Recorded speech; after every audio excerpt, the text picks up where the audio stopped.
What's up, guys? Welcome back to the Morbid Collective. It's Adam, and we've got a creepy story for you tonight. And this one's really going to make your skin crawl. It's the story of Sarah and Kyle, a young couple who buy their perfect home, only to find out that it's already occupied. Allow us to present bugs. Sarah can still remember the day that she and her husband Kyle moved into their first home together. It was a quaint little fixer-upper on a quiet street with chipping white paint and overgrown bushes in the front yard. But to them, it was perfect. A place to finally call their own and begin their new life as a married couple. The first night they are laying together, limbs tangled in the soft sheets, Sarah said, "I feel like I'm exactly where I'm supposed to be."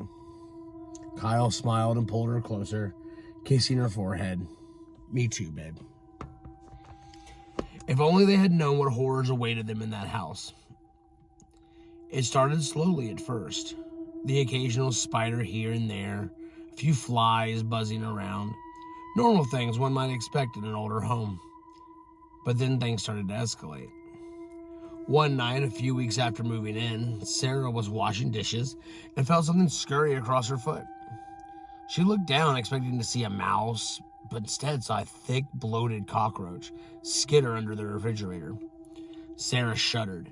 She had always been afraid of bugs, especially the ones that were large and looked really dirty. She made a mental note to call an exterminator in the morning. That night, as she was getting ready for bed, she thought she saw something dart across the bathroom floor, out of the corner of her eye. She froze, holding her breath just a minute. Nothing happened. She exhaled, relieved. Just my imagination playing tricks on me, she thought. But when she climbed into bed and went to give Kyle a kiss, she was horrified to find this giant centipede crawling across his pillow. Sarah recoiled in disgust and slapped it away. "What the hell?" Kyle said, startled awake by all the commotion. "There's this huge centipede in the bed," Sarah cried. "This is getting way out of hand." Kyle agreed. Something had to be done. And the next day, he called Terminex to come check things out. When the exterminator arrived, he noted that there had seemed to be an overabundance of spiders, flies, and roaches, likely left over from previous dirty tenants. He sprayed inside and out, laid some traps, and then told them to call if there were any issues. There were issues. Over the next few weeks, no matter what they did, the bugs kept coming. Roaches scurrying in the sink, flies buzzing endlessly at the windows, spiders dropping down from the ceiling and crawling up the walls. No amount of bug spray or traps seemed to make a dent. It was like a seething mass of crawling death had infested every nook and cranny of their home. Then things got even worse. One night, as Sarah was picking roaches out of the silverware drawer, she thought she saw one duck underneath her skin. She laughed, attributing distress and sleep deprivation from the incessant bug problem. But then it happened again. And again. A roach would scuttle up her arm or down her leg, seeming to squirm just under the surface of the skin before disappearing. She told herself that it was impossible. But was it? She began having nightmares of roaches pouring from her nose and her mouth, skittering eyes and feelers tickling her from the inside as they flowed out. She'd wake with phantom feelings on her legs crawling around within her. She scratched endlessly at her arms and legs, sure she could feel them inside. Sarah stopped sleeping, stopped eating. She just sat, hugging her knees to her chest, rocking back and forth. As bugs crawled through her hair and over her body, she was afraid to blink or breathe, terrified that one would use the opportunity to crawl inside. Kyle didn't know what to do. He couldn't see or feel the bugs living under Sarah's skin, but her terror at their perceived presence was real. He begged and pleaded her to eat, to sleep, to just let him take her to the doctor. But it was no use. She just sat there, wide-eyed, scratching, mumbling about the bugs. One night, he awoke to find Sarah sitting upright in bed, staring straight ahead, roaches pouring from her eyes and mouth, skittering down her face and disappearing into her hair. Kyle screamed and jumped back, but Sarah didn't react. She didn't blink. She didn't seem to notice him at all. She just sat stiff as a statue as the roaches continued to stream out of her. "Sarah!" he shouted, grabbing her shoulders and shaking her violently. She flopped limply in his hands. No reaction. No resistance. He shook her harder, but then her head rolled grotesquely to the side. Roaches still pouring out.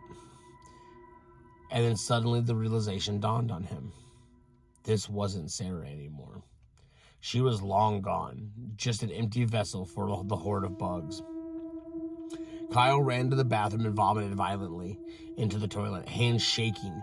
He stood and stared at himself in the mirror. A cockroach skittered up the glass and seemed to stop and look directly at him. A scream caught in Kyle's throat as he saw something shift under the skin of his neck. Frantically, he scratched at it, tearing the flesh open. He cried out in anguish as cockroaches poured from the wound, skittering down his chest. He smashed his fist into the mirror, bloodying his knuckles and sending shards clattering to the floor. As the glass fell, it reflected a nightmarish scene. Kyle's skin writhing and bloated as roaches squirmed just below the surface, threatening to burst through. He clawed desperately at his arm, shredding the flesh, but unable to stop the infection within. Blood streaming from his self-inflicted wounds, Kyle stumbled backwards into the hallway. To his horror, he found Sarah, or what was once Sarah, shambling towards him. Her eyes were vacant black pools from which cockroaches continuously spilled. The bugs swarmed over and inside her, using her as a nest for their brood. As she lurched closer, Kyle knew he had to escape. Blind with terror, he stumbled through the front door. Just as his hand grasps the knob, he felt roaches explode out of him in a violent stream. They tore through muscle and sinew and burst through his skin, drowning his screams in a tide of twitching black roaches and beetles. He collapsed to the floor. As the horde consumed him, the last thing he saw was Sarah's rotting bare feet shuffling closer as the bugs poured from her in an unending cascade. Then the insects flowed over his eyes, plunging him into complete darkness. The exterminator stood outside the quiet house, looking over his work order. A couple said they had issues with bugs. Wanted the place checked out. Sounded pretty routine. As he walked up and knocked on the front door, it creaked open slowly. Funny, he thought, people usually come to greet him. Cautiously, he stepped inside. "Hello? Anybody home?" "Jake from Terminex."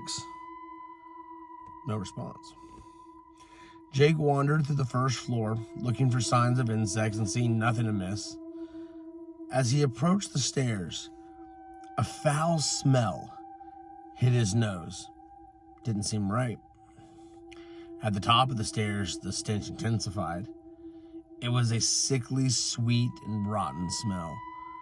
Jake's heart began to race. Preparing himself for something horrible, he peered into the master bedroom. But nothing could have prepared him for the sight that awaited him. A bloated, decomposing body lay on the floor, covered from head to toe in writhing masses of cockroaches and maggots. The bugs swarmed hungrily over the rotting flesh, burrowing into every available orifice. Jake gagged and stumbled backwards, the bile rising in his throat. A noise behind him made him whirl around. There stood a woman. At least, he thought it had been a woman. In the doorway, her body bulged grotesquely as roaches squirmed within, crawling out of her empty eye sockets and slack jaw to join the seething horde. She lumbered toward Jake slowly, arms outstretched, paralyzed by shock and horror. Jake watched helplessly as the insect-infested corpse approached. He screamed as its decaying hands grasped his shoulders, mouth widening impossibly far as roaches poured onto his face. The thing pushed Jake to the floor, where the horror quickly overwhelmed him. They flooded into his nose and open mouth, crawling down his throat and burrowing hungrily into his flesh. His muffled wails soon fell silent. The bugs had claimed 3 more victims. The infestation lived on. As the thing that was once Sarah shuffled back to join the feast, the now familiar skittering echoed through the empty halls of the house. There were always more bodies to nest in, always more blood to feed their endless horde. This was their home now, their kingdom. And that concludes this chilling tale from the Morbid Collective. I hope the bugs made your skin crawl. And let us know your thoughts on the spine-tingling story in the comments below. Don't forget, like, subscribe, do all of that good stuff for more Twisted Tales. They're going to be coming. And thanks for joining me, man. I really appreciate it. Now, go check your sheets for bugs. And we'll see you next time we plunge into the disturbed depths of darkness. Sleep tight and don't let the bed bugs bite. Adam out.